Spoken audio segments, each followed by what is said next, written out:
guys for bearing through that silence. We have to put the video to use if we made it, right? All right, so to get you guys in the mindset of thinking about food and farming, I have a few questions for you all. So just please respond with a show of hands. So raise your hand if you're the primary grocery shopper in your household. Very good, to be expected, right?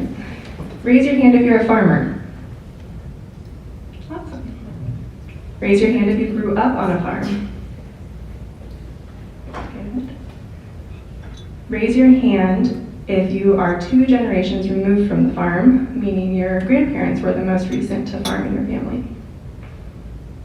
Very good. So to date, 98% of Americans don't farm. That means that 2% of the country is producing the food for the rest of us.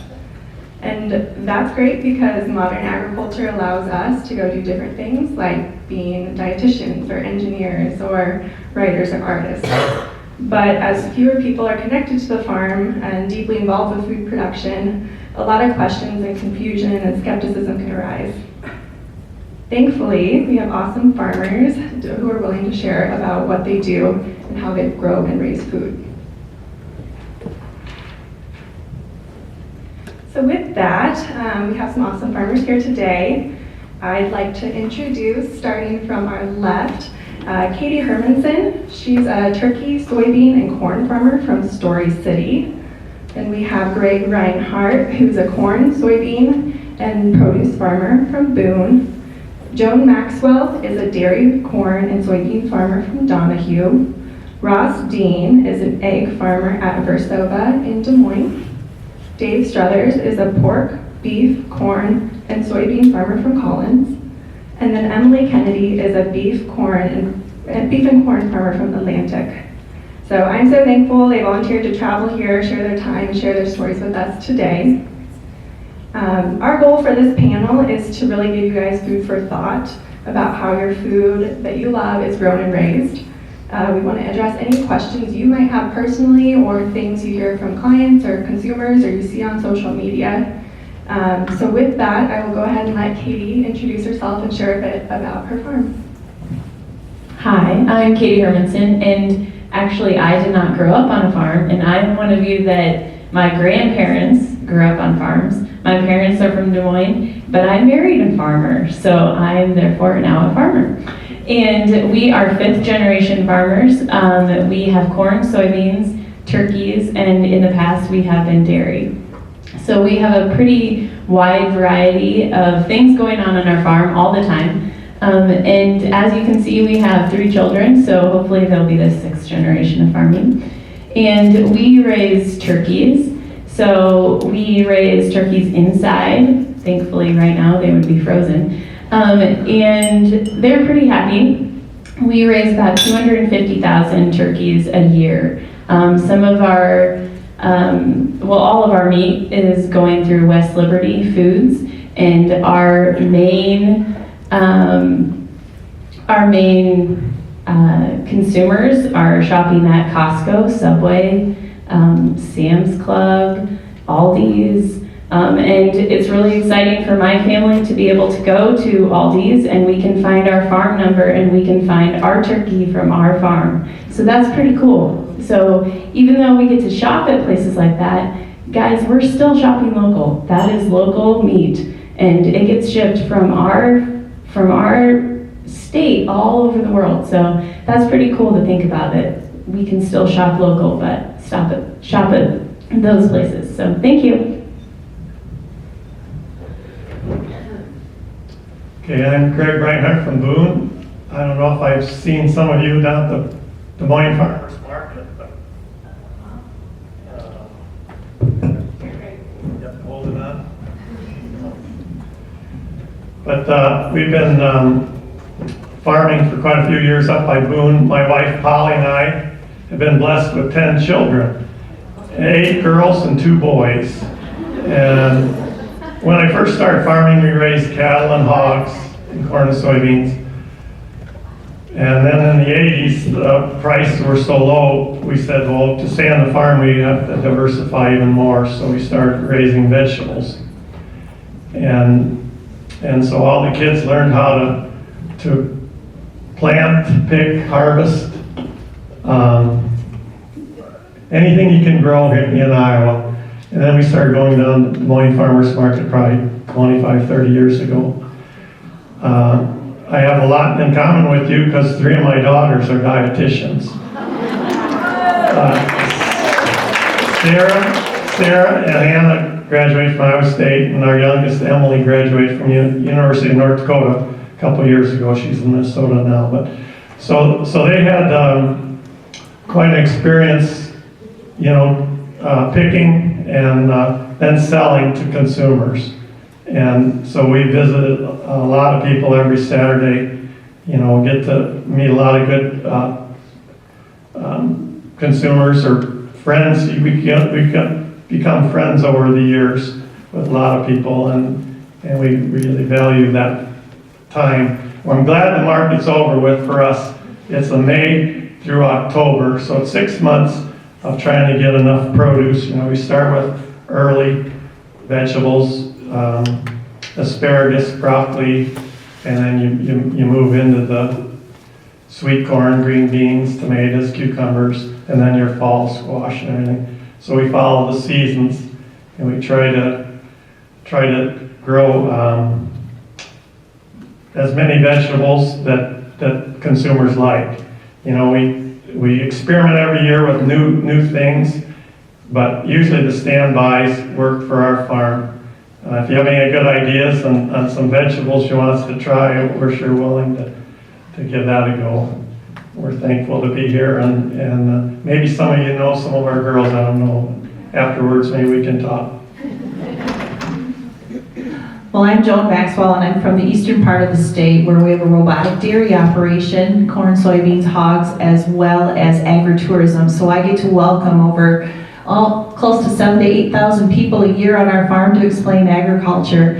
And I would like to thank all of you for allowing me to do what I'm passionate about. If it wasn't for you, I couldn't wake up every morning and go to work and go, yes, I get to drive a tractor, I get to market crops, I get to talk to wonderful people from all over the world that come to our farm. I get to show our kids and other children around what we do on our farm. And as you can see, I'm real passionate about agriculture. We have a robotic dairy operation, which our robots came from Pella, Iowa here.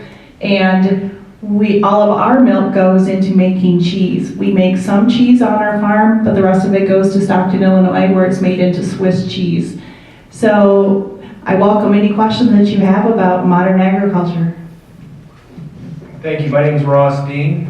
I'm from here in Des Moines, Iowa. I am a second-generation egg farmer, but first off, I am a father and a husband. Everybody always asks me what I do, and I say we've got a 2-year-old, so that's basically what we do. Our business is egg farming. We've got farms all over Iowa and Ohio. I also have the wonderful joy of working with my father and 2 brothers on a daily basis, and we have 8 other farming families that we work with. We supply liquid and shell eggs to retail and food service across the United States and overseas. I'm trying to think if there's anything else on my list. Besides that, we're involved in all of our different egg associations, Iowa Egg Council, Iowa Poultry, and then I also serve as chairman of the board for the Food Bank of Iowa. So we service people in a hunger situation all the way across the state. So glad to be here, look forward to the questions, and hopefully we can answer them all. My name is Dave Struthers, and going to farm meetings, I've been farming for 36 years now. They used to say you have to be 50 miles from home and then you're an expert. Well, I'm 47 miles from home, so take that as it may. Started out with the family, like he said. My family is a blended family, second marriage for my wife and I. I have a daughter, and she's married and has I have 4 grandchildren in Texas, where my wife hails from.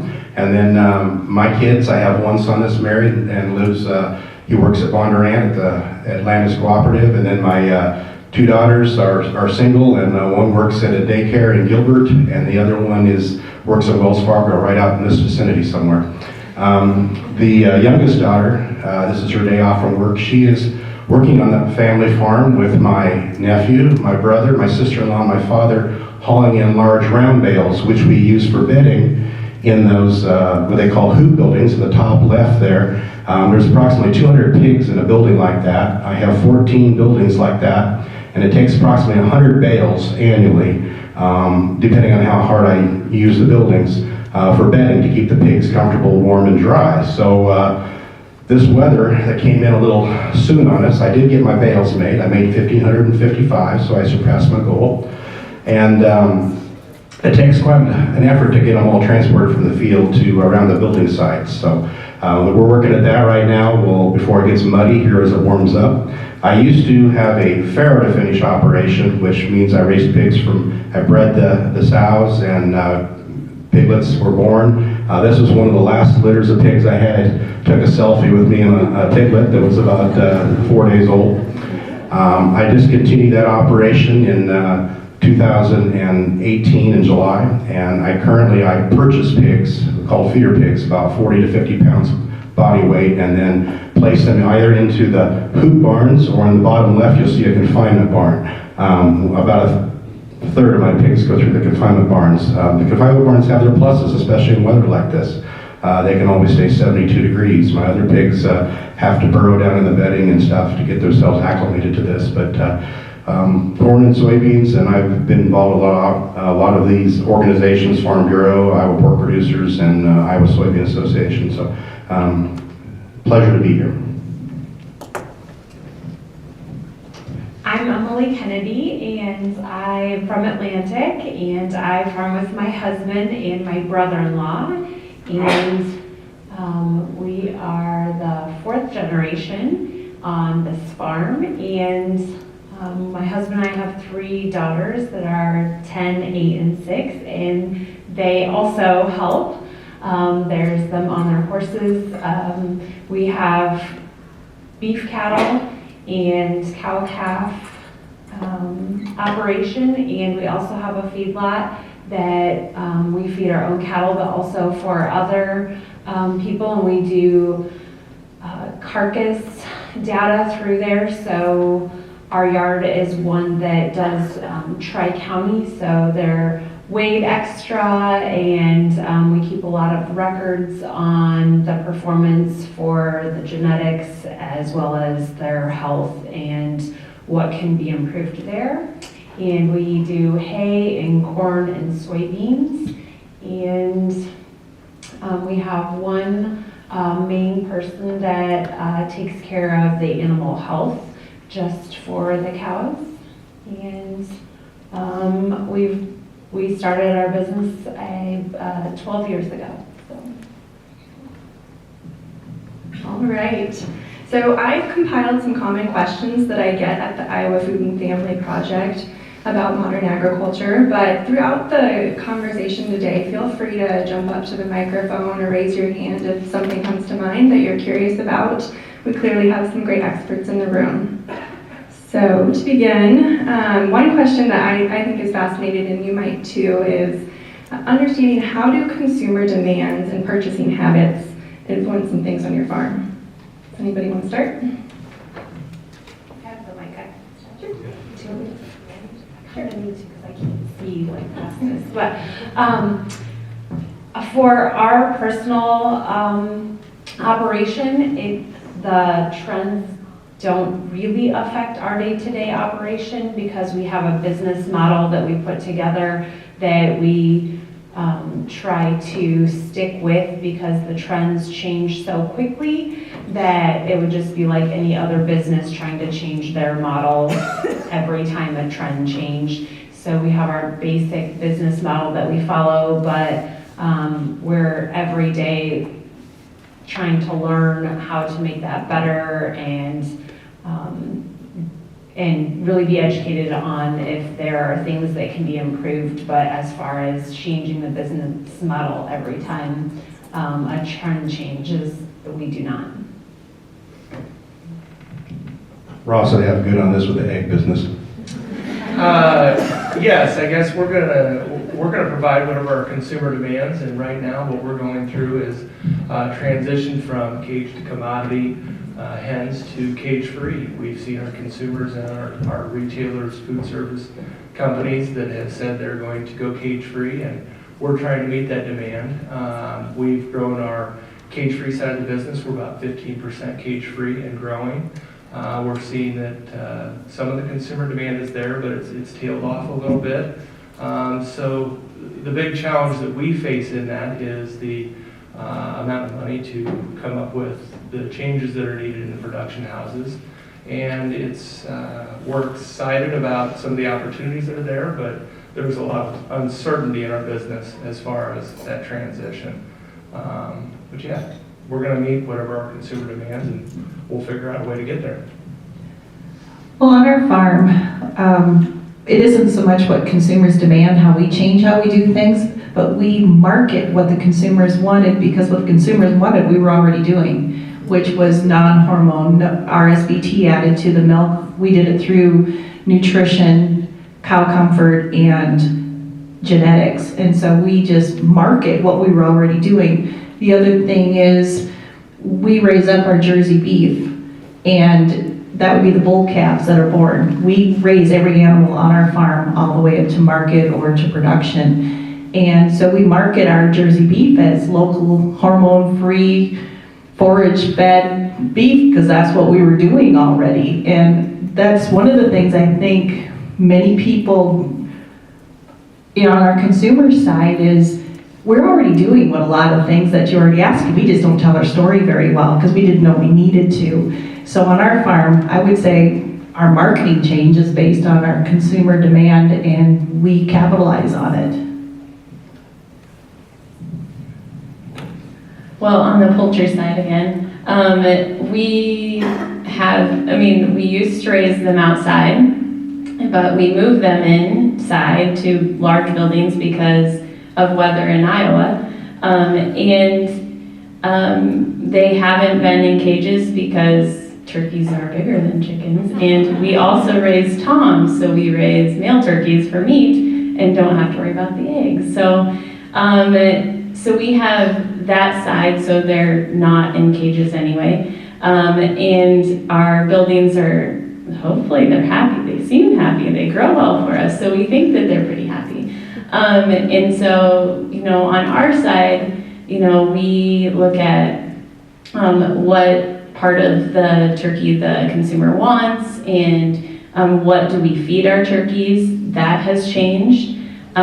We can go to a vegetarian diet for our turkeys, and we as a farmer can make those choices, but also the company, the farmer-owned company that we raise for, we together make those decisions based on what we see consumers wanting too. So whether that's ABF or vegetarian fed or things like that, like we are adapting. We have many farmers that grow for us, so as a facility-wise, it takes a while to make those changes, but we are doing that. And we also want to educate the public as to, you're asking for these things, but also know truly what the definition of those things are. So that's what farmers, we do struggle to tell our story. And so it amazes me that I also teach ag in the classroom for Story County Farm Bureau, and the questions that I get from teachers just teaching a lesson on eggs or turkeys or dairy that they also don't know.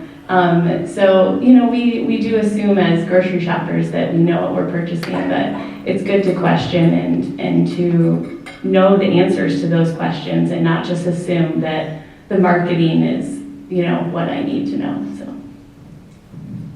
Iowa's a great state to live in, a great state to raise a family in. Farms are the same way. We love living on a farm to raise our families. But farms are also businesses, and it's a business.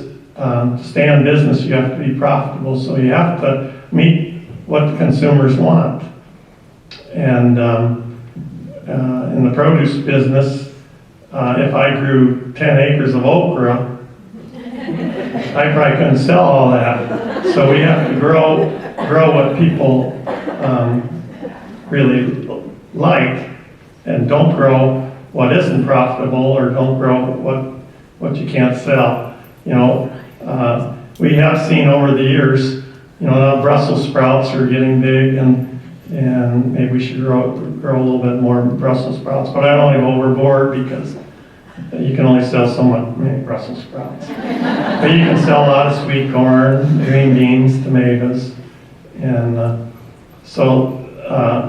all farmers struggle with what they like to grow, but then what also works for their operation and what's profitable for them. But we are very cognizant of what consumers want, and we try to grow for them. One comment I should have made on the on pig farming. Several years ago, many food industry executives in the restaurant specifically decided that gestation stalls should not be used in breeding farms. We had used gestation stalls in our breeding farm. We had made some changes and we're discontinuing that, and that's more on a personal level, not anything to do with what I felt gestation stalls did. A gestation stall is where we would put a mature female to be impregnated. We use artificial insemination, and so that animal was right next to other animals, so she had social interaction, but she did not have the interaction as being picked on by the other animals. Adult swine, well, swine in general, but especially the adult females are rather aggressive to each other, and one animal will become the dominant animal and will hog the feed, pun intended. Will stand over it and fight the others off, and so the others don't get maybe necessarily what they need to have. And with a gestation stall, you can individually feed that animal to their condition, and that animal is more secure in the sense that we know when they were impregnated. We use an ultrasound machine to come back to check for pregnancy, confirm that, and we had better production. We had animals that seemed rather content and did rather well while we had gestation stalls. When we went back to the pen system, then we had the problems of the natural dominance, the aggressive animals, and when they mix, they're territorial. So you would get a few of the sows that would want to fight anybody in their area because they want to be the dominant animal. And I think a lot of these food industry people didn't understand animal behavior when they said we don't want pig farms using gestation stalls. So with any production practice, we can make better management decisions to overcome some of these obstacles. But the reason we use a lot of these things, such as indoor housing, and I have some confinement barns which are much more comfortable today inside or at least yesterday, than today is in my hoop barns. But we can manage those things, but there's reasons why those things came about, and it was for animal well-being. But now we're kind of reverting, similar to cage-free. Chickens can now peck each other and pick on each other, whereas when they were in cages, they didn't have anybody bothering them. So we have to weigh all those things and what's really better for humane treatment of an animal. Yeah, I have a question.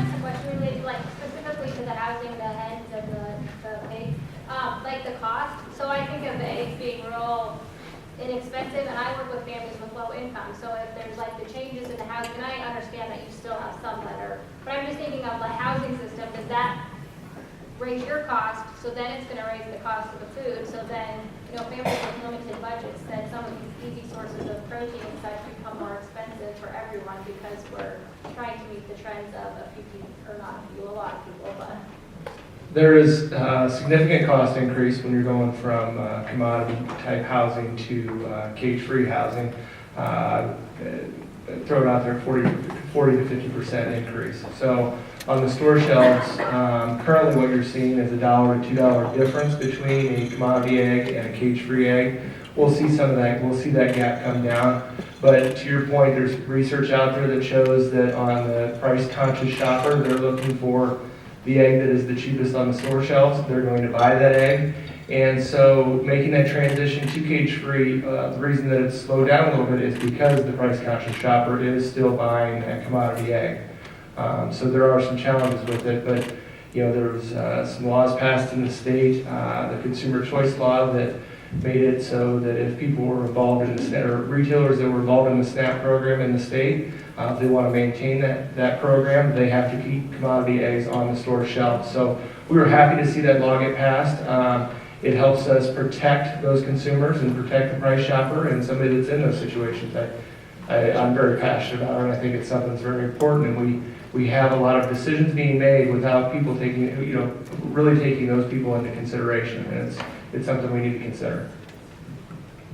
And on the pork industry side, yes, I mean, when you take a building that's, for example, this room, if you could put only half as many people in this room, the cost of this room still costs the same to heat and to construct, and but you have less capacities, therefore your costs are higher. So by going with group sow housing, yes, your costs are higher. You also have more potential injury, not just for the animals, but also for the caretakers, because the animals are not as restricted. So yeah, so there are costs, but yeah, so some of these things can kind of come back and bite the low-income consumer. Greg made a comment about farming as a business, which we all understand, and we've also talked about trends. I want to get some feedback from you in light of the recent news that Dean Foods has filed for bankruptcy because milk consumption has drastically reduced, to me, which is really sad. Again, we're talking about losing a very effective nutritional product that is available to consumers, but the reality is trends these days are for alternative milk beverages more than cow milk consumption. How can we partner with you in educating the public, and what do you need from us to help prevent some of these unintended consequences, because that's something we've been talking about this morning as well, in a different context, but it brings home the point here pretty significantly that there are some very unintended consequences that have significant implications both for your businesses and for quality foods available and what's available to the consumers. The good news is 96% of all households still have milk in them. So there is a little bit of perception out there that the plant-based is taking over, but it's really consumer trends that have changed. How many of you have a bowl of cereal with milk every morning? Do you know, just 15 years ago, I would have seen probably 90% more hands. That's the biggest trend. It's causing milk consumption to go down is the American diet, especially breakfast. How many of you do grab and goes? Do a breakfast bar, do a egg sandwich from McDonald's, something like that. It's really the trends that are changing more. The other alternatives that are really pushing milk consumption down is all the choices of beverages. It used to be it was apple juice and milk and water. Now you have tea, you have coffee with all kinds of flavors in it. You go to a convenience store and you got a whole shelf full of alternatives. Milk, I will have to say, our checkoff dollars, they didn't keep up with the trends. That's really the biggest thing is everybody has so much more choices when it comes to dairy production. But dairy consumption is actually up, did you know that?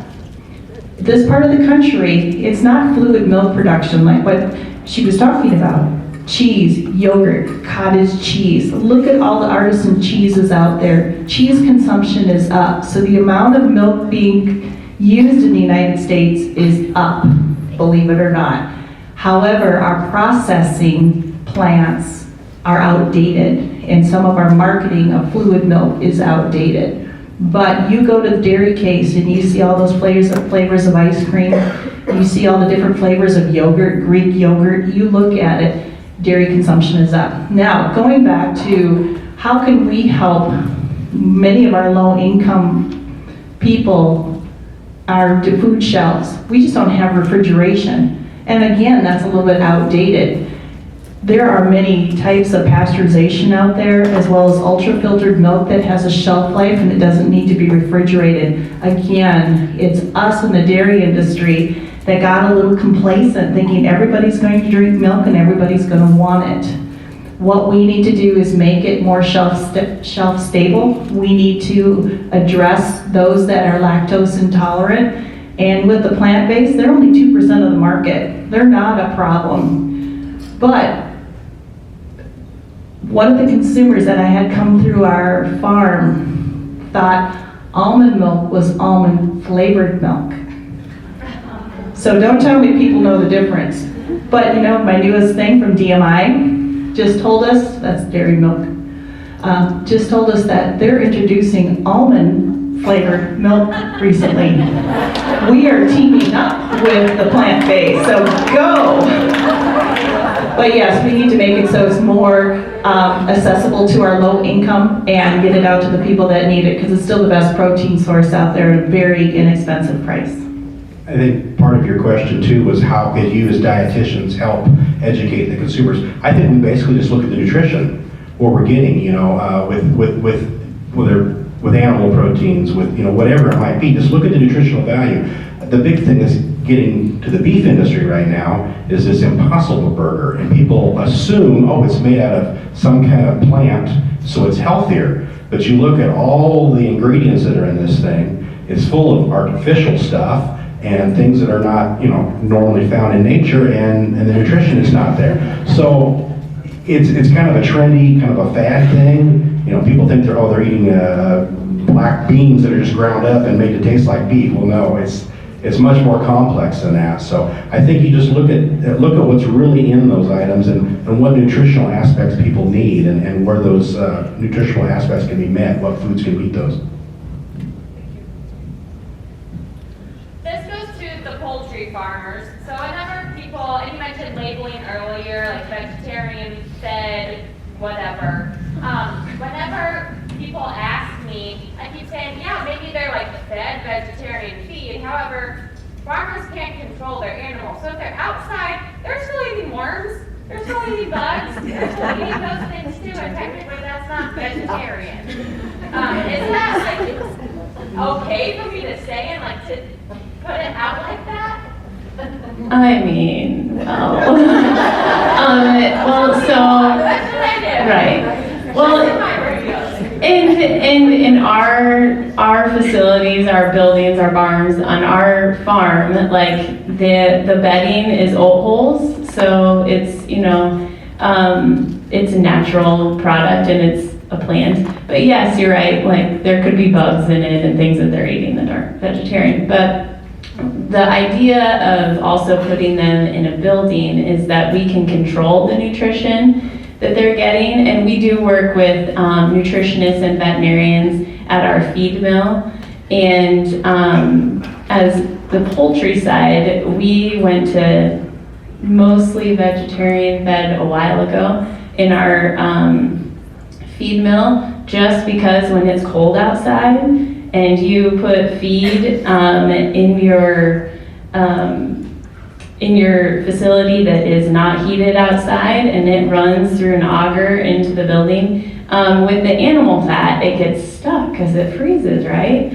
But when we use a plant-based oil, you know, to keep it to stay together, or a protein in there, then it flows much easier. So that's one reason why farmers like to do vegetarian fed, but it's also been consumer driven. And so that's kind of the trend on our farm that we've seen, and maybe a good answer for you, but not all turkeys are vegetarian fed either. But that's mostly what it means, is they're just not using an animal fat in it. And last winter when it was really cold, our feed mill, for some reason, couldn't get their vegetarian oil in, and they didn't tell us, but they used an animal fat. And it plugged everything up. It was a bad deal. So in that one building, we couldn't say that they were vegetarian fed. So when we send it to the processing plant, that's a problem too. So, I mean, we like to keep it consistent. We know what they're eating. Our veterinarians come and nutritionists come and test our feed. They come quarterly and test the birds and everything. So that's our system anyway, so. Well, I think you answered just about everything. It's really about controlling what feed is going into animals and making sure they're getting the proper nutrition. One thing in our commodity eggs, commodity and cage-free, we try to move the litter out on a daily basis so the birds don't have access to that litter. One of the problems we're seeing in a cage-free environment is trying to get all of that litter out of every area of the barn, which is very difficult. So it's important to make sure our animals are getting the right nutrition and controlling what they're eating, whether it's outside or inside. But yeah, those that say they have a free range eggs, those are the ones that you're looking at. Free range, who knows, whatever's out there, then neighbor kid threw a candy bar in there, they're gonna eat the candy bar. So, whatever's there, that's the thing with a free range system. Right, any other questions from the group at this point? Oh, back here. Yeah. So I work with Farm to School, and so what barriers do you guys see as farmers who are working with schools? And then to the point about the farm member on packaging, I'm curious to know, is there like a coding system that tells us it's from Iowa? Okay, the first question, how do we work with schools? In our county, I'm the county coordinator for Ag in the Classroom. A good source to connect with are your farm bureaus, your county farm bureaus. There's I think we're 80% of farm bureaus in the state of Iowa now have some sort of paid Ag in the Classroom person. And so they have great connections, and our connections aren't only FFA teachers, because that's kind of what we think of as Ag in schools being that, but they're mostly younger grades. So, it's a great way to diversify their curriculum, but also for us to connect with them. And I always make it a point too to send something home with the kids so that the parents know what they're being taught, and kind of also informing the parents that, this is what, Jimmy learned in school today, and maybe when they go to the grocery store, they can make an educated purchase as well. And then the second part of your question was, can you refresh my memory? The farm member, how do you know that they came from your farm? Is there in Iowa specifically? Yes, so, well, for poultry, and probably I would think pork too, it's, we just know the number. I don't know. There's a way you can look it up. Do you know the website? USDA has an establishment number, there's an Right. EST number, that has to do with the facility that the animal is processed in. In the pork industry, I don't have the ability to say, okay, I could find my establishment number. My pigs that I sell go to Farmland Foods in Denison, Iowa.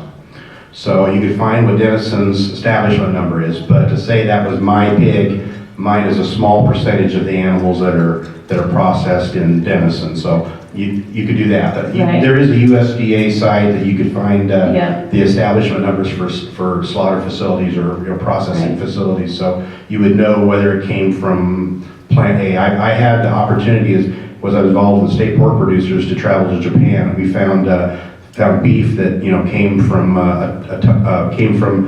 Tama, Iowa. We found pork that came from Ottumwa, Iowa. So it was kind of nice to see that connection overseas there. And I do know that the dairy industry has a website, and I don't know which one it is, but you can go and you can track where your jug of milk came from or something. Well, what we can do is when we have a tanker full of our milk, it goes into a silo. And then into that silo, the milk processor knows what farm milk went into that silo, and then we can trace. But you had a question about farm to fork. Are you talking about raising vegetables and eating them in the school?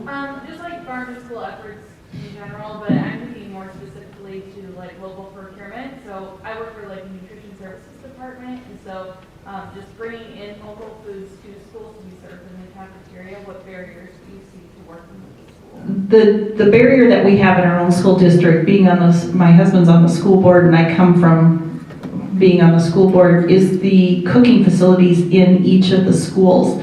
They aren't set up to handle fresh vegetables. And that is really kind of the biggest thing. The other challenge with local procurement is seasonality, because we don't grow green beans in the wintertime unless we're doing a greenhouse.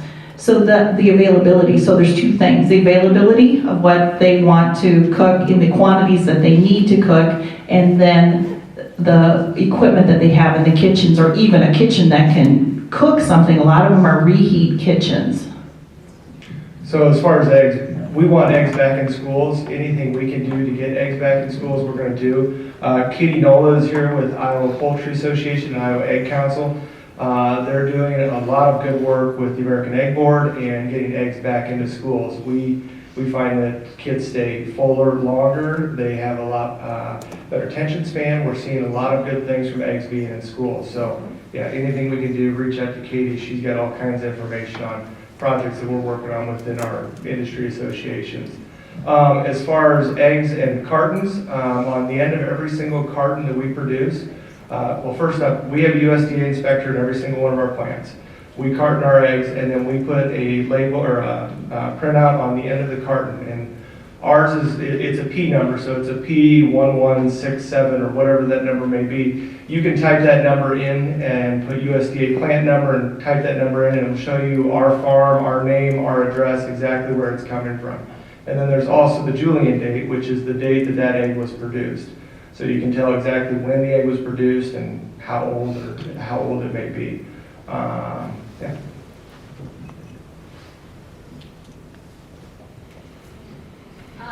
I kind of know the answer from my own experience, but I'm just kind of curious for the animal farmers, your practices and variances maybe in other practices on like antibiotic and hormone use, because I feel like that's a big consumer concern, and just how to kind of debunk, the media sensation that's out there for the age. I asked my husband about how to answer this because he is the one that he sits on a few boards and he has the day-to-day conversations with the nutritionists and our processing plant. And we currently are raising ABF birds, which is antibiotic free. That's kind of a newer thing, and we'll see it more in poultry than we will in larger animals just because they have a longer lifespan, right? And so in poultry, turkeys are obviously harder than chickens. But we as farmers want to raise a good product to make it all the way to market size and age. But we also are worried about the welfare of our animals. And so we do not raise antibiotic, never ever, which means we never give it to them because that's kind of just cruel. But if the turkey is sick, we need to take care of it and help it to feel better and get better so it will make it to market age. And so on our farm, we have antibiotic free as much as we can. And if we do have to treat birds, we can't really separate them out completely because we have a big open building. And so that whole building will be treated, and that building will be isolated and will not be included in ABF processing. So does that answer your question a little bit more? Of like how long until? So that depends on the product, the antibiotic that you have to use. Just like us, we take an antibiotic for 10 days and then it's out of our system in 15. Well, so that's the same for when we give animals antibiotics, and so those periods are varying, but they never will go to a processing plant with an antibiotic in their system for any of us. And so when we say antibiotic free, I mean, really, when they go to the processing plant, that meat is tested many times before it gets there. So essentially, there is none of that left in their body. Most meats are like antibiotic free. Right. Yeah. Anyway, we're just marketing it now. Right. It's a tagline. It is. It catches people's attention. Yeah, we have a withdrawal system. First off, any antibiotic that I use has to be first approved by my veterinarian. I have to have a reason to be using it. I can't just use it willy-nilly. It has to be to prevent an illness.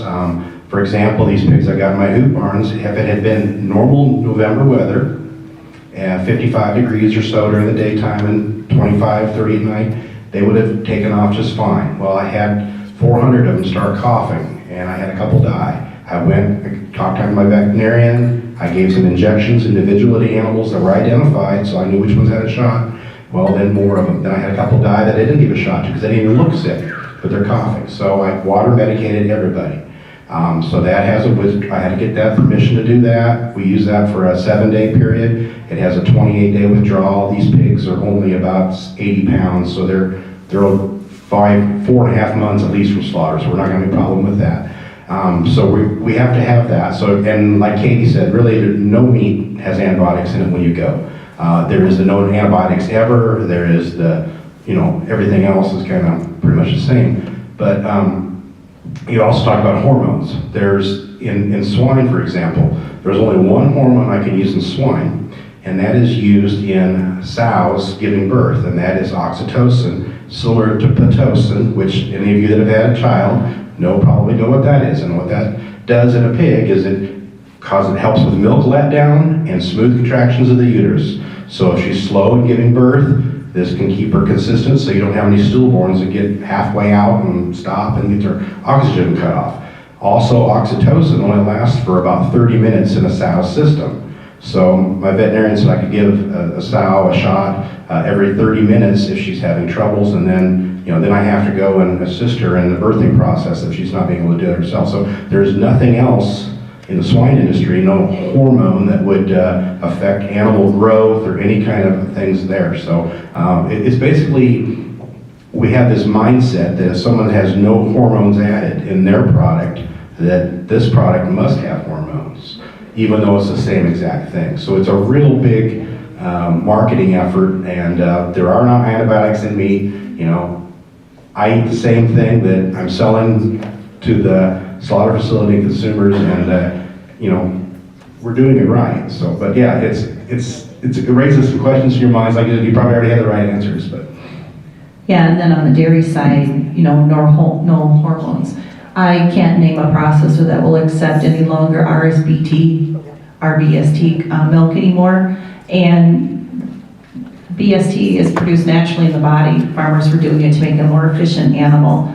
And then on the antibiotic side, if we do treat a cow for mastitis, that's typically what a cow can get is mastitis. It's a very painful condition. What we have to do is put the withdrawal in. We dump that milk down the drain until that milk tests clear for any antibiotic residue. And with the robots, it makes it easier. We dump it down the drain, and then after the withdrawal period expires, it throws the milk into a side pail. We can test the milk, and if it's antibiotic free and no residue shows up anymore, the next time she milks, it goes to the bulk tank. Otherwise, it'll go down the drain, and we'll test it 24 hours later until she tests clear. And it isn't strictly withdrawal. Some cows will retain it longer than others, so it is a test that we do on the farm. And in the cheese making world, if there's antibiotics in the milk, you know how you make cheese? You add bacteria. If there's antibiotics in the milk, it kills the bacteria. So that's a light bulb moment for many people. So anyway, that's how we handle it for antibiotics and hormones in the milk. And like Katie said, the same for the beef is that we have to get a prescription basically from a vet if we're going to use any vaccination, and so they would tell us what it has. It's kind of like taking yourself or a child to the doctor, that they would go through a protocol of the symptoms, temperatures, and what it might be. And then our cattle are kept separate. We have like a sick pen, I guess, that would keep them away. And a lot of them, when they come in, are tested for things that would make the other cattle sick in the pen as well. And for egg layers, we only use antibiotics in the instance that it's for bird health, and it is only prescribed by a veterinarian or a doctor. And I look at it the same way as my son. If a doctor prescribes something to my son, I'm going to give it to him on the advised basis and only for that period of time. In egg layers, we do not use hormones ever. Has not happened, I believe, since 1976 or 79. So That's poultry-wide. Poultry-wide, yeah. I have a question for the farmer's market. I work for WIC, and we provide farmer's market checks every summer. I wonder if you accept those and how that works on your end. We know what it's like on our end, but yes, they're very important. They have a senior WIC and then they have a regular WIC. It's a funny thing, I bet you 90 to 95% of the seniors will use their checks, whereas the other ones will maybe 40 to 60%. It is a good program. It's a win-win for the producers and for the clients. So I think that's a great program, but you need to train those clients to use them. You know, it's a short season, and if they don't use them, then they're lost. And it's amazing that a lot of those regular WIC clients don't use all their checks. But it is a good thing for farmers markets. It helps a lot. Well, we go to the Des Moines Farmers Market. We also go to a smaller one in Boone, and we see a lot of senior checks more than the regular WICs. Also, on the produce side of it, my wife always gets on me because I'm always trying to produce enough to have for markets, but then I tend to overproduce. So what do we do with that overproduction? And a lot of times there's a good food bank down here called DMARC, 13th and Mulberry. I don't know if you've ever dealt with them, or maybe you can volunteer. But that's a great resource. We deliver a lot of our produce, our extra produce to them. Sometimes they'll pay us, sometimes we give it to them. And farmers markets too, at the end of the day, a lot of times vendors will have extra, and if it's set up, they'll come and collect that. And then that's very important for those food challenge communities. That's only growing it's every year it grows for food challenge, especially in Des Moines.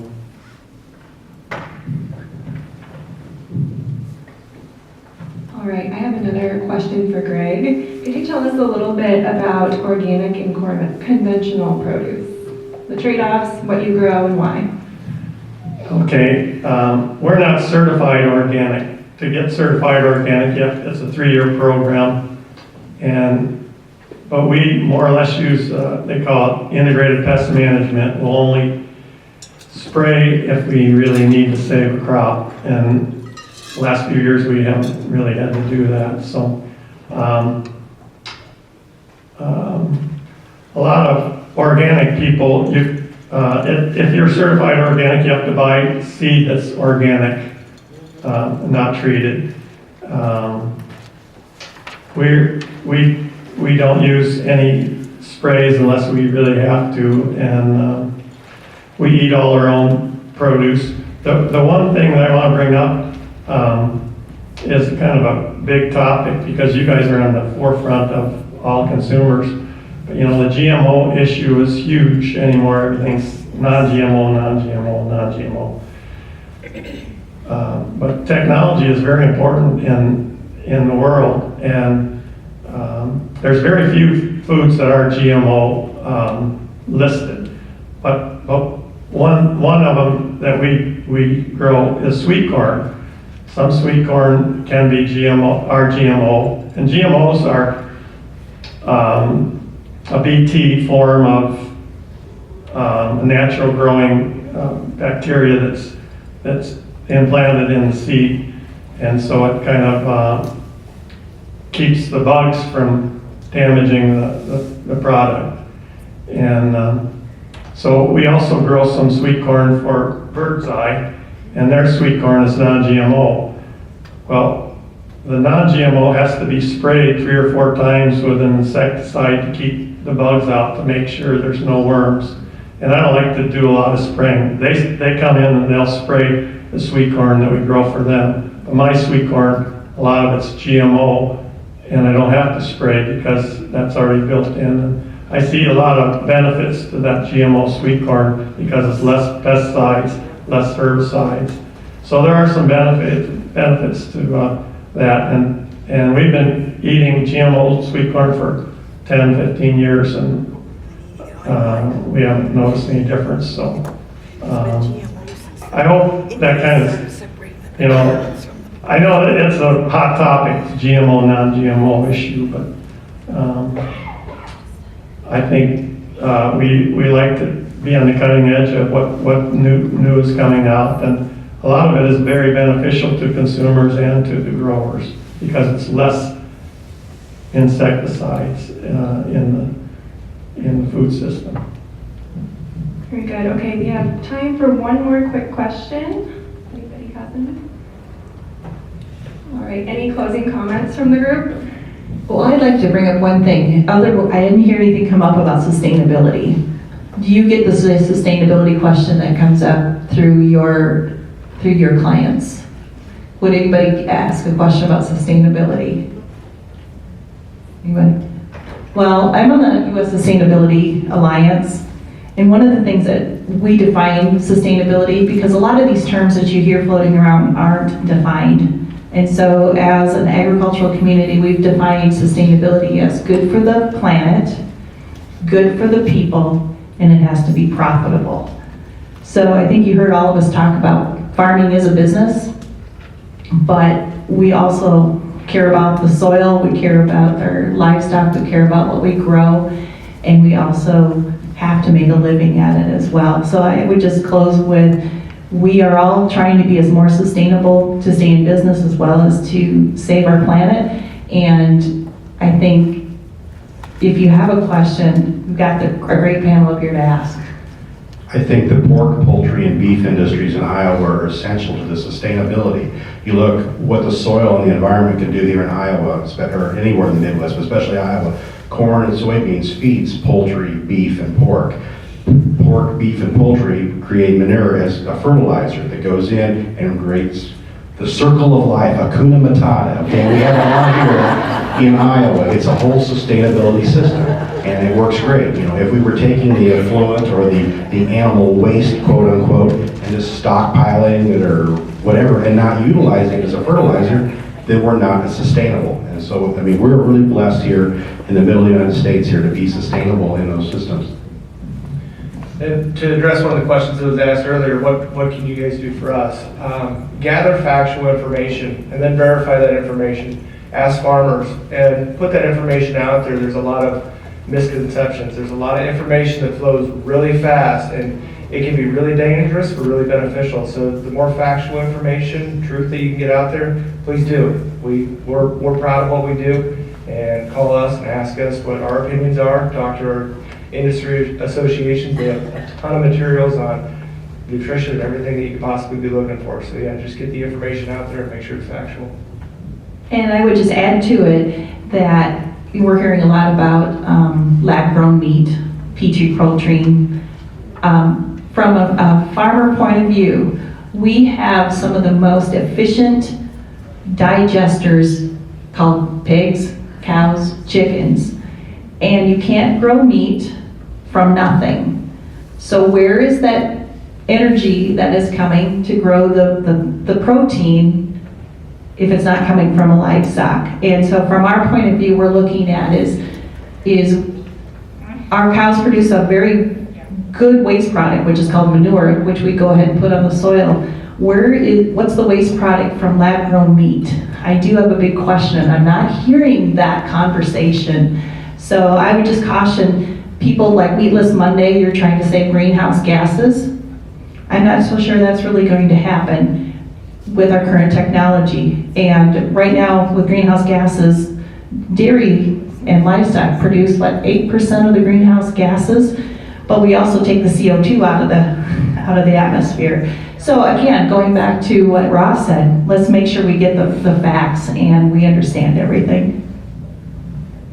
And I'd just like to add on the sustainability and where we are getting our facts. Sustainability, well, we are putting our manure on our fields to help them grow, but also that is like a huge gift to us, and we use it sparingly, and we place it and map it, and there's a lot of data collection and technology that goes behind that. So it's a really important asset to us, but also it helps our soil health, and we use no-till and we use strip tilling, and you'll see those different things, and that's it looks messy in our fields, but it actually is really helping the soil health. And without that topsoil, our next generations of our families can't do this. So why wouldn't we take care of our soil and our planet and for our families? And then also some good resources is, to reach out to any of us and to Iowa Food and Family, and Iowa Ag Literacy Foundation is another great one. They just came out with an egg book that I'm really excited to share with my classes this year. So they have, we're starting from the very young all the way through their parents. So hopefully you guys can help us tell our story too. So thank you. That was the perfect segue, Katie. Thank you. So if you want to continue conversations like these, we totally welcome them at the Iowa Food and Family Project. I'd encourage you to visit our website, sign up for our newsletter, magazine, jump on one of our farm tours. We're all hands on deck here for spreading good word about modern agriculture. So with that, I'd like to say thank you to Allison and the Planning Committee for having us, and then also thank you to the farmers for joining us today.